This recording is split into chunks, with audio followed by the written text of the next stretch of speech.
What's up, guys? Want to know how to get much more action out of a $20 glide bait? Stay tuned. Alright, this is a real simple thing. If you've got a Dremel and about 5 minutes worth of time, you can do this.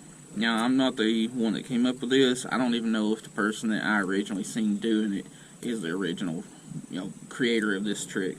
But it's out there. Might as well spread the word. It helps people out with their glide baits. Now, you can do it with any glide bait that has a lot tighter action and has a solid body or resin body to where you can actually put this trick to use. But the bait we're working with today is the 6 Sense Flow Glider 130. Now, this is about, when I bought mine, they were $20 a piece. Now they're about $25.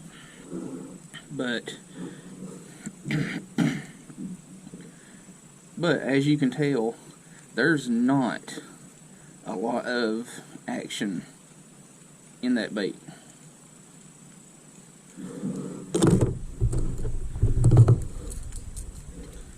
With this trick, you get a lot more action out of this bait. All you need is a Dremel and a power source. And the power source we're going to be using today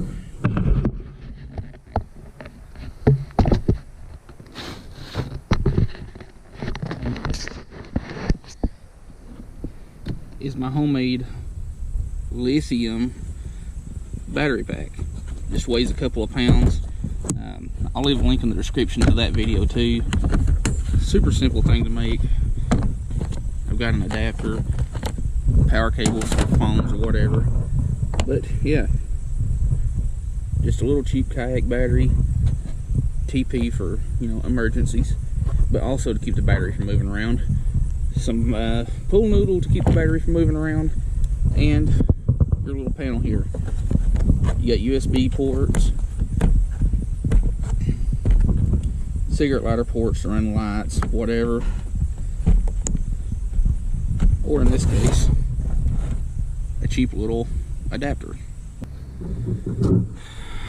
Need to get this swimbait box out of the way.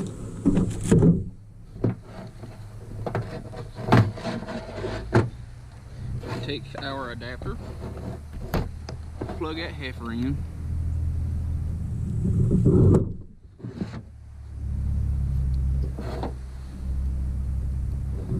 hook up our battery, and then hook up our Dremel to the power source. Now, I highly suggest doing this where you don't mind getting a little bit dirty or getting plastic shavings or whatever all over the place, but I'm just using a little Walmart Dremel 3000 model or whatever. And of course, be a little bit careful, but what we'll do is hold it with one side open.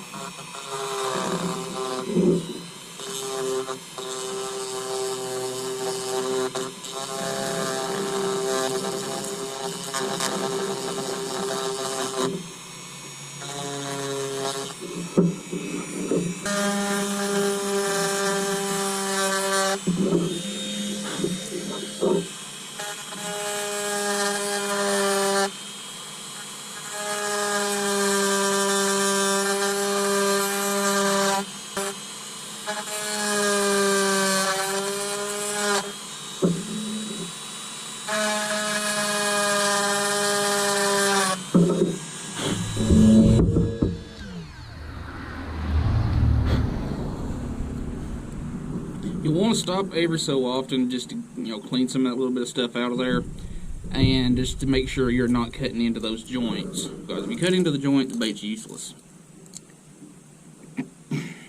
But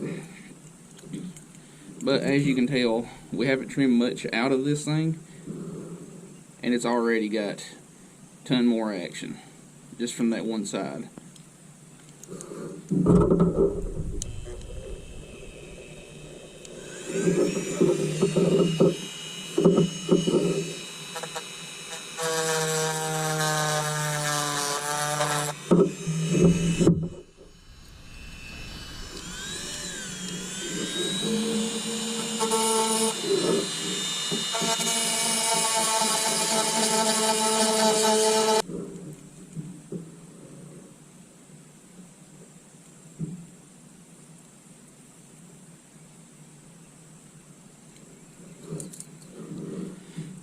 And like I said, you want to stop every so often and kind of eyeball this to see how much action you're gaining already, and make sure you're getting even amounts cut off of either side. And I also like to take and put a little bevel along that edge right there so that, you know, the back part doesn't come in contact with it. Probably don't have to, but I do it anyway. Still, I haven't gone to the other side and shaved it down, and the bait is still almost straight. With this side here, you can see how much action we've gained. So, like I said, in that V, you want to take them, just make them flat all the way across, or as close to being flat as possible. That way you can maximize your action.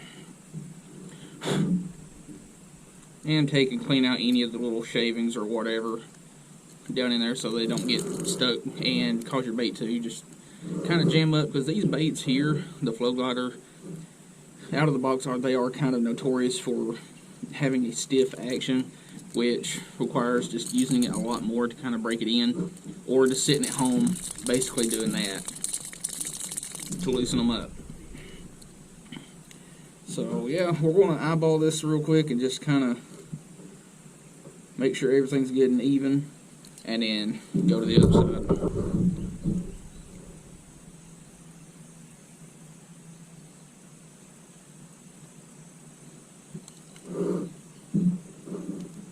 Now, I think we're just about done with this one. Just take and inspect it real good. Just make sure everything's as even as possible. Make sure you haven't cut into the joints. I think we're going to call it quits.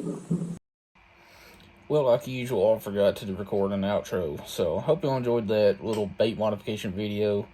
I might do some more in the future, don't know. Figure it out as we go. Anyway, thanks for watching.